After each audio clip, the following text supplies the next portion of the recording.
ሰላም ጤና ይስጥልን። ሰበር መረጃዎችን ይዤ ቀርብ ያለው መካከለኛው ምስራቅ ወደማይመለስበት አስፈሪ ምዕራፍ ተሸጋግሯል። የኢራን አብዮታዊ ዘብ በተባበሩት አረብ ኤሚሬት የምትገኝ የ200,000 ሕዝብ መኖሪያ ከተማ በአስቸኳይ እንድትለቀቅ የመጨረሻ ማስጠንቀቂያን ሰጥቷል። ከወደ ኢራን የተሰማው በዝርዝር የማስደምጣችሁ ይሆናል። በሌላ በኩል የአሜሪካ ልዩ ተልዕኮ እዝ የኢራንን የኒውክሌር ቁሶች ከሀገሪቱ ለማስወጣት ሚስጥራዊ እቅድ እያዘጋጀ መሆኑ ተሰምቷል። እንዲያውም ዛሬ ጠዋት የናታንዝ የኒውክሌር ተቋም በከባድ ጥቃት መመታቱ ተረጋግጧል። በሰዓቱ ይደመጣል።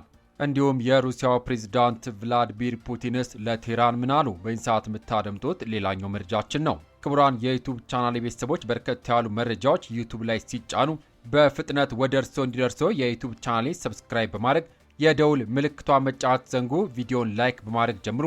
እስከ መጨረሻው አብራችሁን ቆዩ። ዝርዝር መረጃውን አድምጡ፣ አብረን እንከታተለው። ክቡራን አድማጮች በቅድሚያም የኢራን አስደንጋጭ ማስጠንቀቂያ ለተባበሩት አረብ ኤሚሬትስ። የኢራን አብዮታዊ ዘብ ሰራዊት በተባበሩት አረብ ኤሚሬት የምትገኝ የአንድ ከተማ ሙሉ ሕዝብ በአስቸኳይ አካባቢውን እንዲለቅ የመጨረሻ ማስጠንቀቂያ ሰጥቷል። የጥቃት ኢላማ ከመሆናቸው አስቀድሞ ለቀው እንዲወጡ በኢራን ማስጠንቀቂያ የተሰጣቸው የራስ አል ካይማ ከተማ ነዋሪዎች ናቸው። 200,000 ገደማ ሕዝብ የሚኖርባት ይህቺ ከተማ ሙሉ በሙሉ ለቀው እንዲወጡ ትዕዛዝ ያስተላለፈው የኢራን አብዮታዊ ዘብ ከተማዋን በቀጣይ የጥቃት ኢላማ እንደምትሆን በይፋ ገልጿል። የአብዮታዊ ዘቡ ማስጠንቀቂያ እንዲህ ይላል። ይህ አካባቢ የኢራን ደሴቶች ላይ ለሚደረጉ ወታደራዊ እንቅስቃሴዎች ጥቅም ላይ እየዋለ በመሆኑ ራስ አልካይማ ከተማ በቀጣይ ጊዜ ውስጥ ኢላማ ትሆናለች። ስለዚህም ሁሉም ነዋሪዎች በተቻለ ፍጥነት ከተማውን እንዲለቁ እንጠይቃለን። አሜሪካና እስራኤል በቅንጅት ጦርነት የከፈቱባቸው ኢራን ኤሚሬትስ የጥቃት አቅጣጫ አድርጋለች። ኢራን ከምድረ ገጽ አጠፋታለሁ ከምትላት እስራኤል ይልቅ ኤሚሬትስ ላይ የፈጸመችው የሚሳኤልና የድሮን ጥቃት ሊበረታ እንደሚችል አዳዲስ መረጃዎች ያመለክታሉ።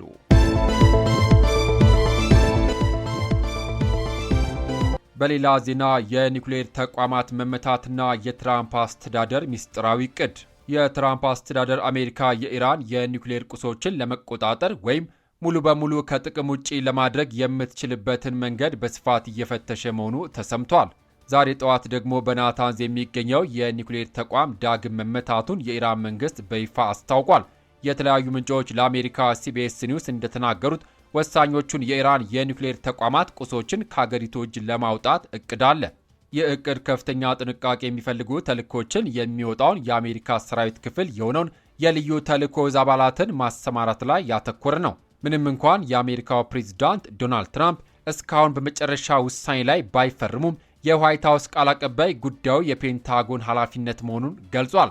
በዛሬው የናታንዝ ጥቃት የራዲዮ አክቲቪቲ ንጥረ ነገር አፈትልኮ አለመውጣቱ ቢገለጽም ተቋሙ ከዚህ ቀደም በአሜሪካ ከባድ ቦምቦች መመታቱ ይታወሳል። ትራምፕ የኢራን የኒውክሌር ፕሮግራም ሙሉ በሙሉ ከጥቅም ውጪ ሆኗል ሲሉ መናገራቸውም አይዘነጋም። ዘገባው የቢቢሲ ነው። በሌላ ዜና የኢራን የኒውክሌር ጣቢያ ተመቷል መባሉን ተከትሎ የተመድ ኒውክሌር ተቆጣጣሪ ተቋም ወታደራዊ እርምጃ እንዲቆም አሳሰበ። የተባበሩት መንግስታት የኒውክሌር ተቆጣጣሪ ተቋም ኢራን በናታንዝ ኒውክሌር ተቋም ላይ ዛሬ ጠዋት ጥቃት እንደተፈጸመባት ከገለጸች በኋላ ባወጣው መግለጫ ማንኛውም የኒውክሌር አደጋ ስጋት ለማስወገድ ሲባል የጦርነቱ ተሳታፊ አካላት ወታደራዊ እርምጃ ከመውሰድ እንዲቆጠቡ አሳስቧል። ዓለም አቀፉ የአቶሚክ ኢነርጂ ኤጀንሲ በኤክስ ገጹ ላይ ባወጣው መግለጫ የኢራን የኒውክሌር ስፍራ ዛሬ ጥቃት እንደተፈጸመበት ከቴህራን መስማቱን ገልጿል። ከጣቢያው ውጭ ያሉ የራዲዬሽን መጠን ያለው ምንም አይነት መጨመር አልተመዘገበም። ኤጀንሲው መረጃዎችን እያጣራ ነው ሲልም አስፍሯል። አክሎም የኤጀንሲው ዋና ዳይሬክተር ራፋኤል ግሮሲ ማንኛውም የኒውክሌር አደጋ ለማስወገድ ወታደራዊ ታቅቦ እንዲደረግ በድጋሚ ጥሪያቸውን ያቀርባሉ ብሏል። ኢራን ከቁልፍ የኒውክሌር ተቋማት አንዱ በሆነው ናታንዝ ላይ ጥቃት እንደተፈጸመባት ያስታወቀችው ዛሬ ቅዳሜ ጠዋት ነው።